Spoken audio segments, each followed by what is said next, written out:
My name is Tom Moloney, and I'm delighted to present to you today a brief insight into the current level of construction activity and the future pipelines for the Republic of Ireland. Before I commence, I'll just give you a very brief overview of what my company is, Construction Information Services. We are the provider of activity intelligence for the construction and allied industries. Founded in 1972, we're celebrating 46 years of providing comprehensive research, verified and real-time information on all construction projects throughout the island of Ireland. Our highly qualified research staff investigate valuable projects in great detail to ensure businesses are equipped to make important decisions quickly and generate the right contract and supply opportunities for their pipeline. My presentation today will give a high-level overview of the existing and planned activity and focus on three key areas of construction: on-site activity, projects granted permission to proceed, and new applications submitted to the local planning authority. It would include a comparative activity analysis of these three stages for Q1 2018 with corresponding periods dating back to 2015. The majority of graphs will primarily focus on the volume of activity, as project values in certain sectors skew the underlying trends in construction activity. However, I will endeavour to give you shell and core costs for each of these stages. So turning to our first slide, the volume of projects on site. This slide gives you an overview of activity of our 9 sectors within the construction industry. In the continuing trend from 2017, the overall value of projects on site is down marginally by 1% on the first quarter of last year. Just over 575 projects moved on site in the first quarter of this year, residential being the biggest sector in volume terms, with 150 multi-unit projects commencing in the period. The majority of sectors have experienced a drop-off in activity, with the exception of residential, community and sport, industrial and agricultural. However, the value of the projects moving on site is up a significant 39% on the same period in 2017, with the 300 million Ringsend treatment works and the 110 million Grange Gorman Central Quad Campus accounting for the majority of this increase. Turning and looking at pipeline activity, in terms of projects granted permission, the volumes in the first quarter has increased by 10%. Residential is the best performer, which is no surprise, with 33% increase in the volume of projects granted permission. 234 multi-unit applications have been approved, and this equates to circa 6,000 actual housing units. As can be seen from the slide, the largest sector by volume is agriculture, with almost 360 projects granted, an increase of 15% on the equivalent period in 2017. Community and sports is the only sector which has fallen significantly in the period under review, which is down 11%. On a regional basis, all areas have experienced an increase in construction volumes, with Connacht up 32%, Ulster ROI, that is the border counties, up 21%. In value terms, this equates to over 2.65 billion, or 32% up on 17. And then looking at the projects coming into the pipeline at plans submitted, the overall volume is up an increase of 4% when compared to the similar period in 2017. Most sectors have a positive growth rate, with the exception of medical, civil and community and sport. The best performing sector is education, which is up by 55% in volume terms. The value of projects submitted for planning has increased by 23%, or 2.5 billion in the 3 months of 2018, just under the 2 million which was in Q1 2017. Dublin alone has almost 1 billion in projects submitted for planning in the first quarter. And now to look at the projects, or the information in a little bit more detail when we look at the sectors. Residential sector, the government's national planning framework highlights that there is a requirement to build 35,000 units per annum up to 2027, and 25,000 thereafter to meet the needs for well-located and affordable housing. The government's commitment to social and affordable housing in the Republic will see activity in social housing accelerate this year, with major schemes such as the 125 million or 550 units O'Devany Gardens project and the 12 million St. Teresa's Gardens, both at tender stages. Also, the Social Housing PPP Bundle 1 is expected to be awarded in November of this year, and this contract is worth up to 100 million. The volume of residential projects commencing on site in the first 3 months of 2018 is up 40%, with 150 projects, as I mentioned earlier, which is circa 6,000 houses, commencing construction in this period. Excuse me. All regions have grown by 25% in the period under review. The volume of projects granted in the first quarter of 2018 is also up 33% when compared to the same period last year. Interestingly, though, Dublin is down 3% on the same period, with 56 projects granted planning in the first quarter. But in unit terms, the region is actually up 56%. We have noticed in our research that the average number of units per project or per application has gone up to 47 compared to 31 in the same period last year. Looking at the volume of houses granted planning permission, they are up actually 105% in the same period, again referring just to the 6,000 units granted. In further positive news for the sector, the volume of housing units submitted for planning is up 30%, with only Connacht showing a negative growth. Dublin is up almost 91% in housing units being applied for planning, but the actual number of planning applications themselves have fallen. Now, one of the most lucrative areas of development is the emergence of the student accommodation projects across the main cities in the Republic. Since the Rebuilding Ireland initiative was established by the Department of Housing in 2016, 2,786 bed spaces have been completed in the counties of Dublin, Cork and Limerick. The private market represents the large majority of these builds, as developers are taking advantage of the high demand and low supply of accommodation for third-level students. Rents are now in the range of $1,000 to $1,350 per month per bed, and bed spaces can then cater for the tourism season during the summer months. Currently, there are 5,842 bed spaces under construction and a further 8,636 bed spaces at plans granted stage. The Housing Act 2017 means that developers can fast-track planning if they submit plans for over 200 plus beds, and this has already stimulated the sector, with UCD using the Act to get 2,118 bed spaces through the development process, or planning process, should I say, and they expect to submit a further 700 application by the end of the year. Developers like the Global Student Accommodation and Cairn Homes plc are in the process of submitting their own large-scale development under this Act. So one can anticipate the next 5 years for this sector will be probably the most active in the industry. Turning now to looking at the industrial sector, there has been an increase of 39% in the volume of projects moving on site when compared to the same period in 2017. All regions have experienced an uplift, as can be seen from the slide. The total value of these projects commencing on site is just under 19 million, which is down 57% on the same period last year. However, most of this drop can be attributed to one single project in Roscommon, the 100 million Alexon Pharma development, which actually commenced in the first quarter of 2017.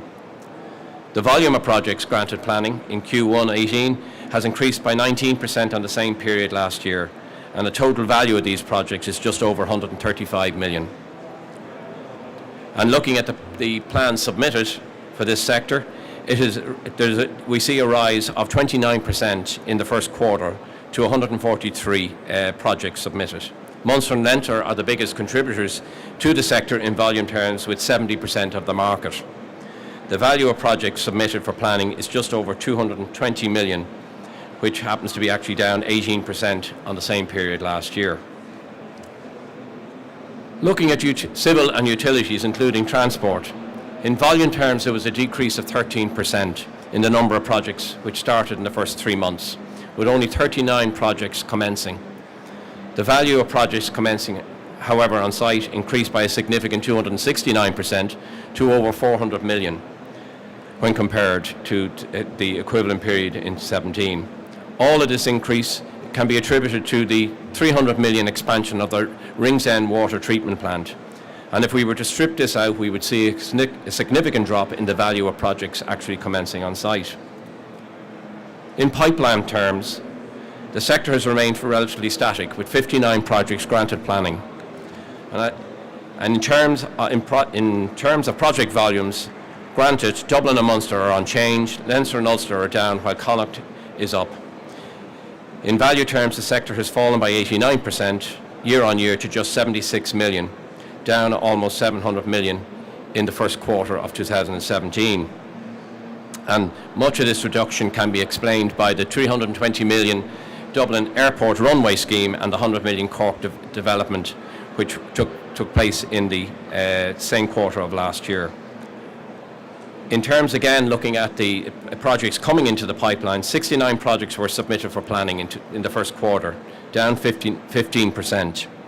And looking closer at the data, we can see that the first quarter in 2017 was an outlier for the long-term trend for this sector is growth, as 2015 in Q1 had 50 projects and 16 had 64, both in the first quarter. Turning now to the medical and care residential sector, the volume of projects going on site is down 11% year on year. This is an ongoing trend that has been evident for the last 4 years in this particular quarter. And as can be seen from the slide, all regions are down with the exception of Connacht. Both Leinster and Dublin regions are down over 30% in the same period compared to 17. In value terms, the trend is also negative, a 36% drop in the value of projects moving in site under the period under review. When we look at the volume of projects granted planning in the first quarter of 2018, it is up 17% on last year, with 55 projects granted planning permission. All regions experienced an increase in volume terms, with the exception of Munster. And from a value perspective, the picture is not quite positive, with a 15% decline in the value of projects being granted planning, with only Dublin reporting a positive increase. And then looking at the projects coming in, being submitted for planning in the period under review is down 23%, with only 41 projects being submitted. The commercial and retail sector continues to be a vital component in the construction sector in Ireland. The demand for Grade A office accommodation is a key driver, but unlike previous years, we have witnessed a gradual slowdown in the volume of large-scale developments entering the pipeline. Many of the projects now need to be delivered to cope with the existing demand. One of the key factors in commercial projects being realised is the securing of tenants for buildings prior to the construction work commencing. The impact of Brexit remains unknown, with some increase in demand for large-scale office developments, where global institutions are still considering Ireland as a viable opportunity to relocate their operations to in preparation for the UK's exit from the European Union. We have recorded a decrease of 26% in volume of projects going on site in the first quarter. As can be seen from the slide, all regions show a decline in on-site project volumes apart from Leinster, which has remained static. Just over 100 projects started on site in the period, with Dublin accounting for almost 50% of the total. In value terms, however, there is an increase of 137% in the value of these projects, with 330 million moving on site. Dublin has the majority market share by 85%. There were 9 projects over 10 million in Dublin, including the 70 million Expo building, which commenced in the first quarter of this year. Turning once again to the projects granted planning, in the commercial and retail sector, it has remained relatively static, with 210 projects granted permission. However, the value, again, has risen by over 45% in the same period on last year to almost 300 million. And in terms of plans being submitted, there has been an increase of 6% in the period to 259 projects submitted, with only Dublin and Connacht slightly down. Moving now to the educational sector. The volume of projects commencing on site in 2018 is down 34% on the same period last year. Only 51 projects began construction down from 77. Works commenced this year on the 200 million Grange Gorman campus for Dublin Institute of Technology. This development is the construction of quad buildings, the central quad being home to 10 schools from the College of Science, Health, Art and Tourism and Engineering. The East Quad will be the centre of excellence for creative arts, media and drama. The volume of projects granted planning for the sector has fallen slightly, with only 79 projects being granted permission, which is equivalent is 4% on 2017. In plans submitted, 177 projects were submitted for planning in Q1, which is up from 114 on the same period in 2017. I would note that half of these projects are in the preschool sector. Turning now to hotel and catering. With tourism numbers continuing to increase in Ireland, the demand for hotel bedrooms is at an all-time high. This has resulted in us witnessing an increase in the planning of applications being lodged for brand new city hotels, or indeed extension and refurbishment works over the last year. In terms of development commencing in the first quarter, the sector actually dipped slightly, with only 60 projects progressing on site, down from 67 in the same period last year. The value of these projects moving on site is also down to 182 million when compared to the equivalent period. Only Munster and Ulster have grown in value terms. Work is currently underway under a 60 million hotel development in Angel Street, Dublin, and this will provide 200 beds plus bedrooms and will be completed by 2019. Outside of the city regions, work is now underway in the construction of nearly 500 accommodation lodges in the 233 million Centre Parks Holiday Village in County Longford. And the volume of projects granted increased by 135% in the Q1 when compared to the equivalent period. Only Leinster showed a decline. And then looking again at the plan submitted stage, 149 projects have been submitted for planning, which is very similar to the same period last year.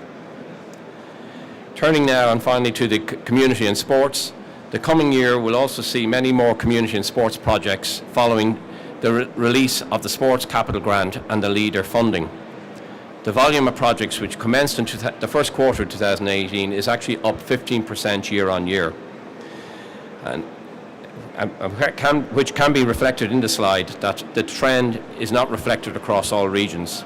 In value terms, there was a 62% decline in values to 35 million, as the Curragh Racecourse redevelopment, which began construction in the first quarter of 2017, skews the figures.